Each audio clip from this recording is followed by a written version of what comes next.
Assalamualaikum warahmatullahi wabarakatuh. Alhamdulillahirrabbilalamin. Nah, untuk kali ini Bapak akan menjelaskan tentang materi kelas 11 semester 1 bab 5, yaitu tentang masa kejayaan Islam yang dinantikan kembali. Nah, langsung saja. Yang pertama yaitu tentang periodisasi sejarah Islam. Nah, di sini dibagi menjadi 3. Yang pertama yaitu periode klasik yang terjadi dari tahun 650 Masehi sampai 1250 Masehi. Nah, periode klasik ini dibagi menjadi 2, yaitu fase ekspansi dan fase disintegrasi. Nah, yang selanjutnya ada periode pertengahan yang terjadi dari tahun 1250 Masehi sampai 1800 Masehi. Nah, periode ini dibagi menjadi 2, yaitu ada fase kemunduran dan fase munculnya ketiga kerajaan besar. Nah, yang selanjutnya yaitu periode modern yang terjadi pada tahun 1800 sampai seterusnya. Nah, periode modern ini merupakan periode kebangkitan bagi umat Islam. Nah, yang selanjutnya yaitu tentang masa kejayaan Islam. Masa kejayaan Islam terjadi pada sekitar tahun 650 Masehi sampai 1250 Masehi. Nah, periode ini sering juga disebut dengan periode klasik. Nah, pada waktu itu terdapat 2 kerajaan besar, yaitu Kerajaan Umayyah dan Kerajaan Abbasiyah. Nah, perkembangan Islam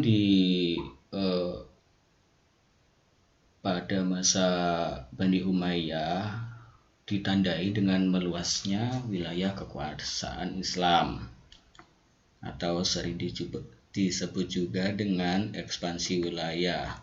Dan tak juga lupa Bani Umayyah mendirikan beberapa bangunan sebagai pusat dakwah Islam.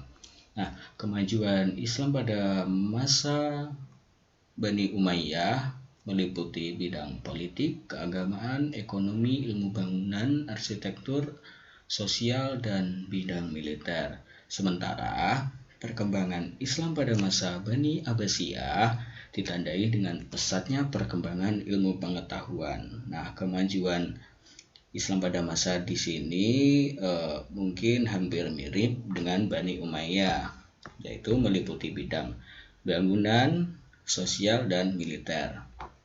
Nah, tentu saja kemajuan umat Islam baik pada Bani Umayyah dan Bani Abbasiyah terjadi tidak secara tiba-tiba, akan tetapi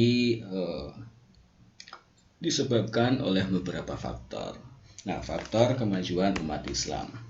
Nah, di sini ada 2 faktor. Yang pertama yaitu tentang faktor internal. Nah, faktor internal di sini ada istiqomah dalam ajaran Islam. Nah, yang kedua ajaran Islam sebagai semangat umat Islam untuk maju. Terus yang ketiga bahwasanya agama Islam itu agama yang dirahmati oleh Allah, atau agama yang memberikan rahmat bagi seluruh alam semesta.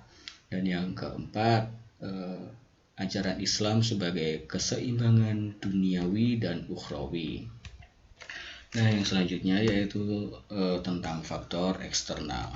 Faktor eksternal dibagi menjadi 2, yaitu terjadinya asimilasi dan yang kedua gerakan penerjemah. Nah, selain dari faktor 2 tersebut, kejayaan Islam ini disebabkan oleh adanya gerakan ilmiah pada periode klasik. Nah, yang pertama adanya melaksanakan ajaran Al-Quran secara maksimal. Nah, yang kedua melaksanakan isi hadis. Terus yang ketiga mengembangkan ilmu agama dengan cara ijtihad. Nah, yang keempat, ulama yang berdiri sendiri serta menolak untuk tidak mengambil alih dari pemerintahan. Nah, yang selanjutnya yaitu tokoh Islam yang mengembangkan ilmu pengetahuan pada periode klasik ini, yaitu yang pertama dalam bidang ilmu filsafat ada Al-Kindi, Al-Farabi, Ibnu Bajjah, Ibnu Tufail, Ibnu Sina, Al-Ghazali, Ibnu Rus, dan selanjutnya dan lain-lain. Nah, dalam bidang kedokteran yang pertama ada Jabir bin Hayyan, ada Hurain bin Ishaq, dan yang ketiga ada Tabib bin Qurrah. Nah, yang keempat ada Ar-Razi atau Razes. Nah, selanjutnya dalam bidang matematika ada ilmuwan Umar Al-Farukhan. Nah, yang kedua ada Al-Khwarizmi. Nah, dalam bidang astronomi ada Al-Farazi, Al-Ghattani, terus Abul Wafa, dan Al-Farghani. Nah, yang selanjutnya tak juga lupa dengan ilmu hadis.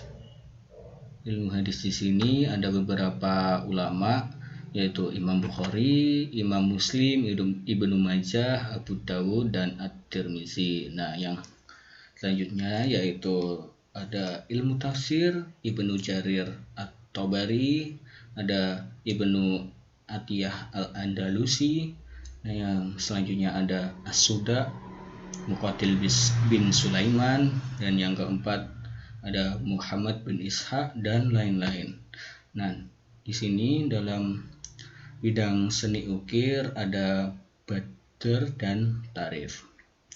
Nah, mungkin hanya itu yang dapat Bapak sampaikan. Semoga bermanfaat bagi kalian. Semangat belajar terus ya. Bila ada pertanyaan silakan bertanya. Terima kasih. Wassalamualaikum warahmatullahi wabarakatuh.